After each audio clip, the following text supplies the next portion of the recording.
Aturan jaga jarak di Masjidil Haram akhirnya resmi dicabut pemerintah Arab Saudi, Minggu tanggal 17 Oktober tahun 2021.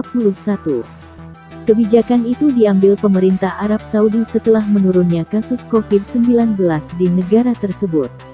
Kabar gembira ini juga disampaikan Konsulat Jenderal Konjen Republik Indonesia untuk Arab Saudi, Eko Hartono. Eko mengatakan, pemerintah Arab Saudi telah menghilangkan batasan jumlah pengunjung di dua masjid utama, yakni Masjidil Haram dan Masjid Nabawi mulai Sabtu tanggal 17 Oktober tahun 2021.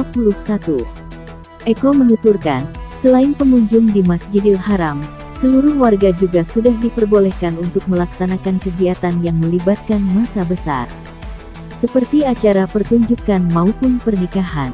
Kendati demikian, Eko mengingatkan, pengunjung yang diperbolehkan masuk adalah yang telah menerima dosis vaksin lengkap. Sekaligus, aturan wajib memakai masker di dalam masjid juga tetap berlaku. Terima kasih sudah nonton. Jangan lupa like, subscribe, dan share ya.